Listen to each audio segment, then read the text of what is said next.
2 अक्टूबर 2025 को आरएसएस के 100 वर्ष पूरे हो जाएँगे। भारत में और दुनिया भर में आरएसएस इसका जश्न मनाने की तैयारी कर रही है। लेकिन जैसा कि आप जानते हैं अम्बेडकरनामा पर हम एक सीरीज़ चला रहे हैं कि आरएसएस के 100 साल और कई थीम्स पे शमसूल साहब के साथ हमने 2 एपिसोड अभी किया है, कुछ एपिसोड और इस हफ्ते में आप देखेंगे। पहले 2 एपिसोड में हमने बात की थी कि आरएसएस की स्थापना की ज़रूरत क्यों पड़ी और नाज़ीवाद और फासीवाद से उसके क्या रिश्ते हैं। इस एपिसोड में प्रोफेसर राम पुनियानी जी के साथ हम 4 खंडों में आरएसएस के इतिहास और उन्होंने जो कार्य किए हैं, जिस तरह के कार्य किए हैं, उस पे नज़र डालने की कोशिश करेंगे। पहला 2025 से 50 तक, 50 से 75, 75 से 2000 और 2000 से अब तक आरएसएस की बोली, भाषा, शैली कैसे बदली है और कैसे 100 साल की जर्नी में आते-आते आरएसएस इस देश पर हुकूमत चला रहा है। सब कुछ इस 4 एपिसोड में समझने की कोशिश करेंगे। स्वागत है सर।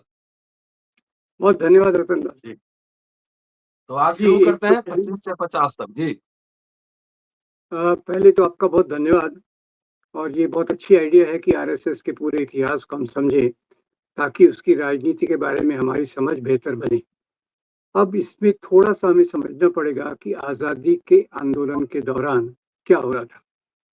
जी। इसमें एक पृष्ठभूमि तो है, नए वर्गों का उभार हो रहा था, व्यापारी उद्योगपति वर्ग, शिक्षित वर्ग, और इधर शिक्षा का प्रसार हो रहा था, दलितों के बीच में, स्त्रियों के बीच में। ये 5 मुख्य चीज़ें हैं, जो आज़ादी के आंदोलन के दौरान हो रही थी।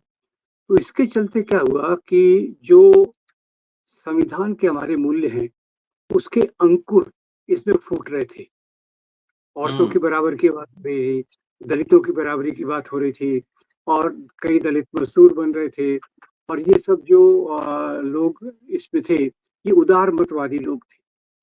अब उस समय क्या हुआ, जो पुराने पुराने शासक थे, राजा हो, नवाब हो, ज़मींदार हो, जागीरदार हो, इनकी सत्ता कमज़ोर हो रही थी। तो सबसे पहले तो क्या लगा इनको कि भई ये हमारी जो ज़मींदारी के मूल्य हैं, ज़मींदारी के 2 मुख्य मूल्य मूल्य होते हैं। एक तो सामाजिक ऊँच-नीच जो जन्म की होती है। वेस्टर्न कंट्रीज़ में देखें तो किसान और ज़मींदार की होती है। भारतीय समाज में देखें तो ये वर्ण व्यवस्था, जाति व्यवस्था के रूप में दिखती है। दूसरी ऊँच-नीच होती है पुरुष और स्त्री के बीच में, जहाँ स्त्री को केवल संपत्ति माना जाता है और पितृसत्तात्मक मूल्यों को पूरा महत्व दिया जाता है। तो ये जी। जो पुराने शासक थे, जिनका सोशल सिस्टम था, उस सिस्टम को, उस व्यवस्था को अभी एक चुनौती मिल रही थी, एक नई व्यवस्था की तरफ से। और हुँ। इसलिए वो एक तरफ तो संगठन बने, जैसे भगत सिंह का संगठन हो, सोशलिस्ट रिपब्लिकन एसोसिएशन, जो सामाजिक बराबरी की बात कर रहा था। फिर बाबा साहब के तो बहुत संगठन हैं, वो समता की बात कर रहे थे, जाति व्यवस्था के उन्मूलन की बात कर रहे थे। और तीसरा राष्ट्रीय जो पूरा बड़ा संगठन था, भारतीय राष्ट्रीय कांग्रेस और उसके जैसे संगठन, उसके जैसे और लोग भी, ये बात कर रहे थे एक भारत की जो सबका हो। एक भारत हो जिसमें बंधुत्व के मूल्य, बंधुता से हम सब लोग जुड़े हों। तो ये इधर के मूल्य आ गए। अब इधर जो राजा, नवाब, ज़मींदार, जागीरदार थे, उनको इससे काफ़ी तकलीफ हुई कि अब तो उनकी सामाजिक सत्ता कमज़ोर हो जाएगी। तो इसमें मुसलमान राजा, मुसलमान जागीरदार, हिंदू ज़मींदार, ये पहले साथ में आए। और इन्होंने कहा कि भई, एक तरफ से कहा कि इस्लाम खतरे में है, दूसरी तरफ से कहा हिंदू धर्म खतरे में है। धर्म खतरे में नहीं था, खतरे में क्या था? ऊँच-नीच के हुँ। मूल्य जो जन्म से आते हैं। तो ये एक मोटा एक वृत्तांत है, जिसके बैकग्राउंड में हम आरएसएस को समझ सकते हैं। तो हमने इधर तो समझ लिया, भगत सिंह और उनके साथी ये कैसे ऊपर आए। फिर बाबा साहब अम्बेडकर कैसे फूले के आगे चलते हुए, अपने फूले को अपने गुरु मानते हुए समता के लिए संघर्ष को कैसे तेज करते हैं। और इधर से एक ही शब्द लेता हूँ, गांधी का। उनके साथ बहुत सारे नाम लिए जा सकते हैं, मौलाना अबुल कलाम आज़ाद का, सुभाष चंद्र बोस का, नेहरू का, पटेल का, ये सब मुख्य नाम लिए जा सकते हैं। तो ये जो, इनको मैं एक उभरते हुए वर्ग कहता हूँ। और खास तौर से 1920 के बाद तो इधर से राजा नवाबों का एक दूसरा गुट आ गया। राजा नवाब क्या हुँ। चाहते थे? पुरानी व्यवस्था बनी रहे। तो इसलिए सबसे पहली बात ये नोट की जाए कि इन्होंने अपनी जो लॉयल्टी है, अपनी प्रतिबद्धता है, वो रानी सरकार के प्रति की कि भाई हम किसके प्रति वफादार है, तो रानी के प्रति वफादार है जो इंग्लैंड की रानी है। अच्छा, अब दूसरे लेवल पे आए तो इधर से ये संगठन बन रहे हैं, क्रांतिकारियों का संगठन बन रहा है, भगत सिंह का संगठन बन रहा है, मतलब फिर अम्बेडकर जी का बन रहा है, महात्मा गांधी, मौलाना आजाद का बन रहा है। अब ये तो हो गए वो वर्ग जो नए समाज के एक अंकुर है।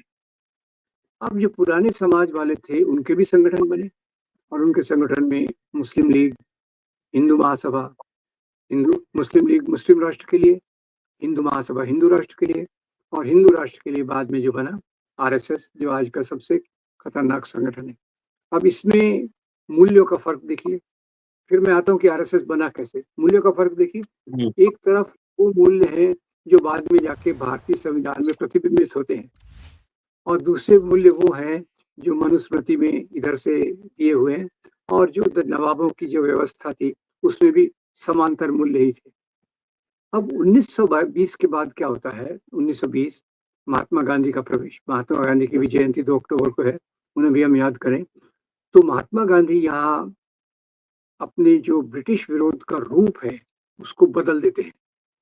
अभी तक ब्रिटिश विरोध का क्या रूप था कि आप उनके प्रति प्लीड कीजिए, उनको लिखने, उनके प्रति लिखिए, लेख लिखिए वगैरह वगैरह, और उनको पिटिशंस लिखिए।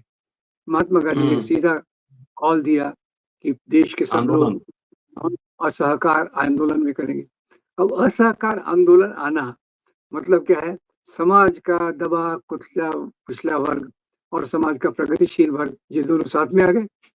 तो इससे जो यहाँ के, अब मैं केवल आरएसएस की बात करूंगा, यहाँ के जो हिंदू राजा थे और हिंदू उनके धर्म गुरु थे, इनको ज्यादा शौक लगा 1920 के इस आंदोलन के बाद। शुरू में भाग भी लिया, बाद में इससे छिटक गए।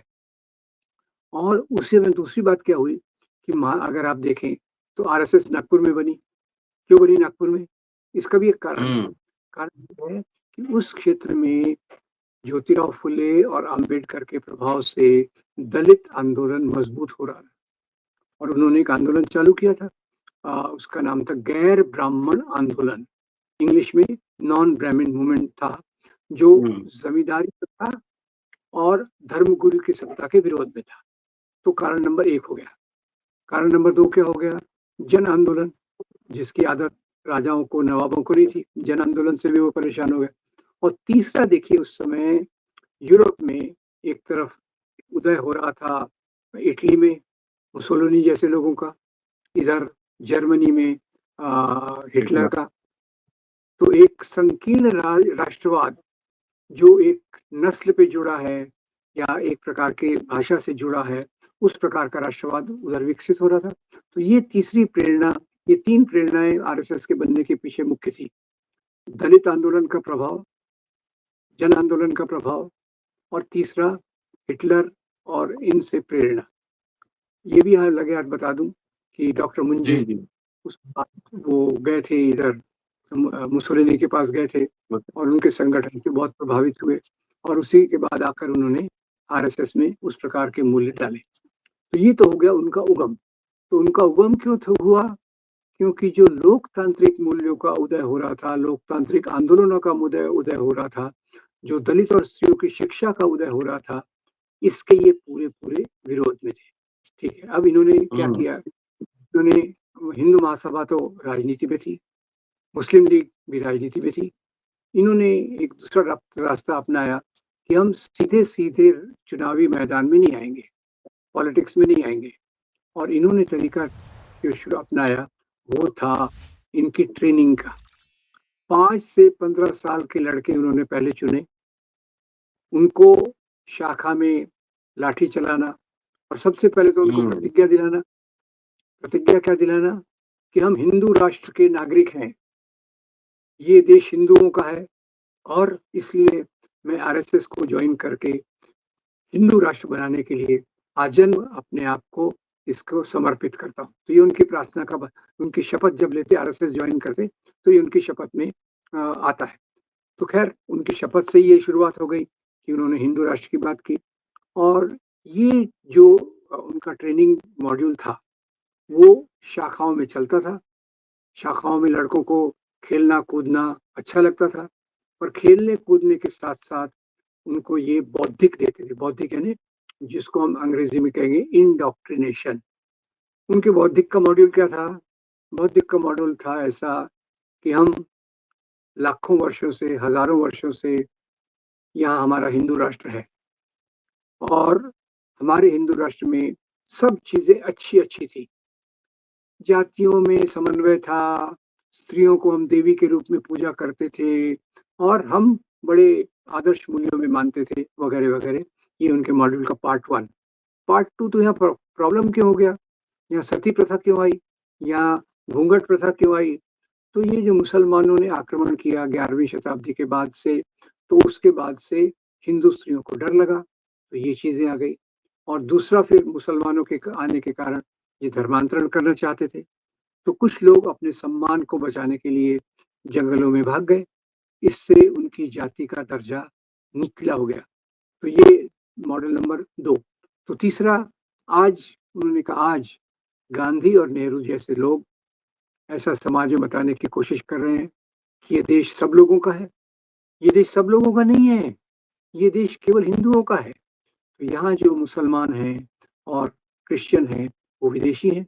तो नागरिकता को वहाँ तक ले गए वो कि पुण्य भूमि और पवित्र भूमि, पितृभूमि इस तक ले गए कि जिसकी पुण्य भूमि और पितृभूमि भारत में है, वो हिंदू है और वो भारत का वासी रहेगा, नागरिक रहेगा। तो इसके बाद तीसरी बात उन्होंने कही कि ये जो गांधी नेहरू और राष्ट्रीय आंदोलन हिंदुओं को भटका रहा है, उससे हमको अलग करके यहाँ एक हिंदू राष्ट्र बनाना है। तो ये उनकी प्रतिज्ञा हो गई। इसी के आधार पे वो उन्होंने अपनी शाखाओं को और उन्होंने पैटर्न क्या बनाया? उन्होंने अपने संगठन का पैटर्न जो बनाया, वो लोकशाही के तरीके से नहीं था। ये था एक अधिनायकवाद के रूप में कि एक सरसंघ चालक होगा, जिसके निर्देश में पूरा संगठन काम करेगा। और सरसंघ चालक का चुनाव कैसे होगा?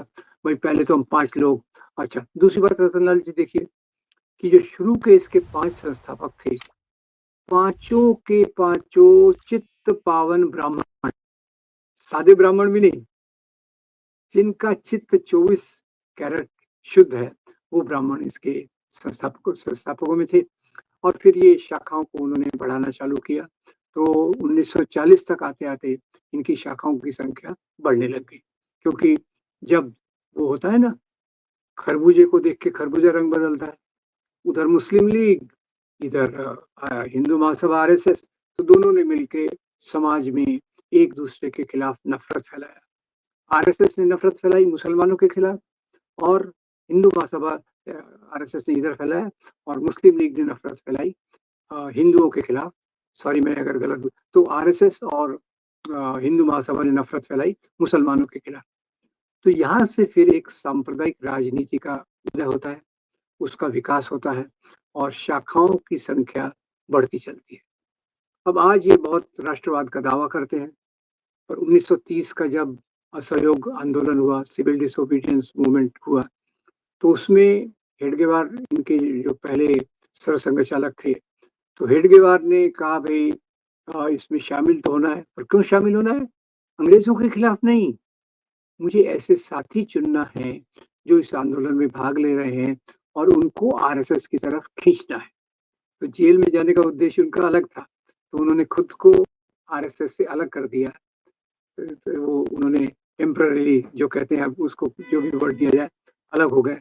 अपने दोस्त डॉक्टर अभ्यंकर को उन्होंने सरसंघ चालक बना दिया और उन्होंने 1930 के आंदोलन में भाग लिया, जिसके कारण वो जेल में गए। खैर, पर उन्होंने बाकी लोगों को रोका कि आरएसएस का इस आंदोलन से कोई संबंध नहीं है। इन्हें जो उनके दावे रहते हैं आज़ादी के बारे में, उसके बारे में स्पष्ट कर दिया कि आरएसएस का इस आंदोलन से कोई संबंध नहीं है। और उसके चलते जो हुआ, फिर उनका काम चलता रहा। हेडगेवार की मृत्यु के बाद मुख्य रूप से इनकी शाखाएं बहुत मजबूत हो गई। और दूसरा एक दावा करते हैं कि इन्होंने आज़ाद हिंद में फौज में भर्ती हुए। आपको बता दूं रतनलाल कि सुभाष चंद्र बोस ये हेडगेवार को मिलने आए थे। उनका उद्देश्य क्या कि भाई मैं आज़ाद हिंद फौज बनाने वाला हूँ, तो आपके जो स्वयंसेवक हैं, प्रचारक हैं, उनको मेरी फौज में आने दीजिए। ये उनका उद्देश्य था। पर हेडगेवार बीमारी का बहाना बना के सो गए और सुभाष चंद्र बोस से नहीं मिले। तो आरएसएस ने कोई इस प्रकार से आजाद हिंद फौज में भाग नहीं लिया। फिर 1942 का आंदोलन आता है। 1942 में क्विट इंडिया मूवमेंट। तो उस समय सरसंघ चालक बदल गए थे। सरसंघ चालक अभी थे माधव सदाशिव गोलवलकर। और माधव सदाशिव गोलवलकर ने अपनी सब शाखाओं को निर्देश दिया कि हमें थोड़े दिन के लिए जो हम शाखाएं करते हैं, मिलिट्री ये ट्रेनिंग करते हैं, वो थोड़े दिन के लिए बंद कर दें। हमें कोई काम ऐसा नहीं करना चाहिए जिससे अंग्रेजों को कोई तकलीफ हो। और हिंदू राष्ट्रवाद का दूसरा संगठन हिंदू महासभा, उसमें सावरकर तो अंग्रेजों के एजेंट बन गए और उन्होंने उसमें शामिल होने की, फौज में लोगों को भर्ती कराने का बहुत बड़ा काम किया। तो आरएसएस पे आते हैं। तो आरएसएस इस समय गोलवलकर के नेतृत्व में चल रही थी और उन्होंने कहा, डॉक्टर हेडगेवार ने भी यही कहा था कि भाई ब्रिटिश विरोधी आंदोलन में हमें भाग नहीं लेना, तो हम उस तरफ बिल्कुल नहीं जाएंगे।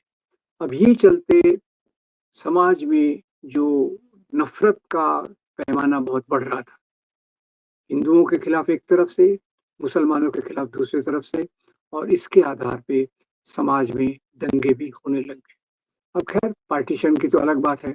पार्टीशन की बात ऐसी है कि उसमें जो आम मुसलमानों का इसमें कोई हाथ नहीं था, आम हिंदुओं का कोई हाथ नहीं था। पार्टीशन की मुख्य जो नीति आई थी वो माउंटबेटन प्लान थी और ब्रिटिश का उद्देश्य था कि दक्षिण एशिया में उनका एक एलाय बना रहे। और आज़ादी के आंदोलन के ज़्यादातर नेता और डॉक्टर अंबेडकर ये सब समाजवादी विचारों के थे। तो उन्होंने कहा अगर भारत आज़ाद हो गया तो रशिया के साथ अलाय करेगा, तो यह हमारा कौन रहेगा। तो इसके आधार पे उन्होंने भारत को विभाजन करने के लिए बहुत जल्दबाजी भी की। इधर से मुस्लिम लीग ने भी वो मांग उठाई और हिंदू महासभा आरएसएस ने, खासतौर से आरएसएस ने इस बात पे विरोध किया, हम तो हिंदू राष्ट्र हैं। और गोलवलकर अपनी लेखनी में लिखते हैं कि राष्ट्र बनाने का तरीका वही होता है जो जर्मनी ने किया। क्या किया जर्मनी ने? लाखों यहूदियों का कत्लेआम किया और वही तरीका है एक अच्छा राष्ट्र बनाने का। ये गोलवलकर लिखते हैं अपनी किताब हिंदुत्व और हिंद। तो उसके उनकी किताब का नाम we are our nation would define, उसमें ये बात लिखते हैं। और ये भी बाद में कि हिंदू राष्ट्र के दुश्मन कौन है? पहला मुसलमान, दूसरा क्रिश्चियन, तीसरा कम्युनिस्ट। कम्युनिस्ट यानी जो उदार मतवाद हो, जो समाजवाद की बात करे, उन सबको उन्होंने अपना दुश्मन ठहराया।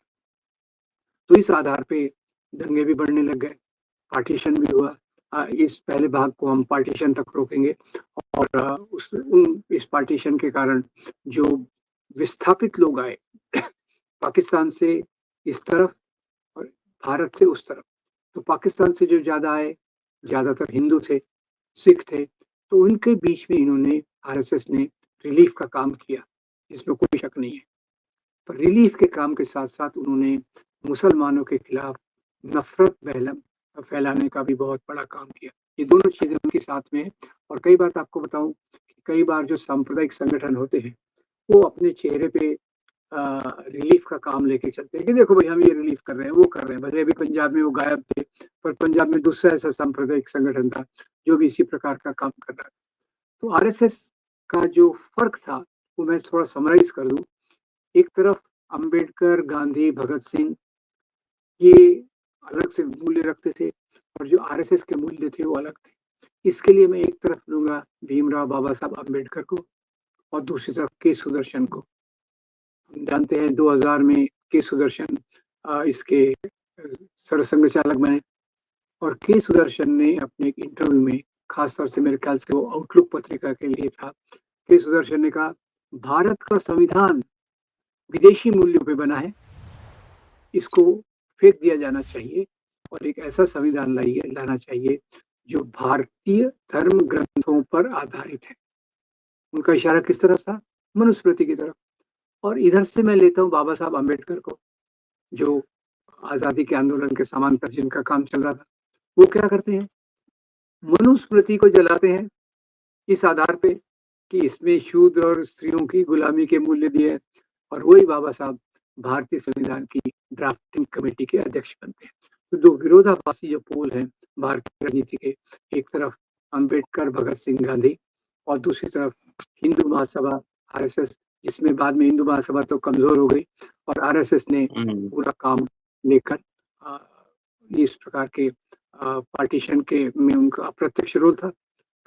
अप्रत्यक्ष क्यों था? क्योंकि वो भी हिंदू राष्ट्र की बात कर रहे थे। मुस्लिम राष्ट्र बोल रहा था कि हम तो अगर हिंदू राष्ट्र के मातहत रहेंगे, एक ही देश रहा, तो ये तो हमारी सुनेंगे नहीं, वो उनका आर्गुमेंट था। और नेहरू गांधी का आर्गुमेंट था कि ये देश सबका है, सबकी सुनी जाएगी, सबको बराबर की नागरिकता होगी। तो ये तीन प्रकार के राष्ट्रवाद यहाँ से उदय होते हैं और आरएसएस इसी राष्ट्रवाद का वाहक बन के चलता है। ये आजादी तक की बात हमने देखी।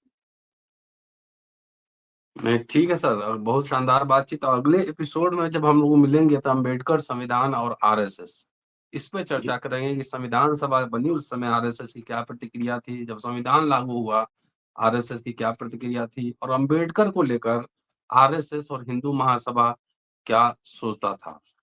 बाबा साहब ने जब मैनिफेस्टो लिखा था, शेड्यूल कास्ट मैनिफेस्टो, तो उसमें साफ जी। तौर पे कहा था कि हिंदू महासभा और आरएसएस जैसे प्रतिक्रियावादी शक्तियों के साथ हमारा कोई गठबंधन नहीं होगा। आज बहुत जी। सारे लोग हिंदू राष्ट्र की पालकी ढोने में उनके साथ हैं। इस पे भी चर्चा होगी चौथे एपिसोड में। शुक्रिया, आप देखते रहिए अमृत का नाम। Thank you sir.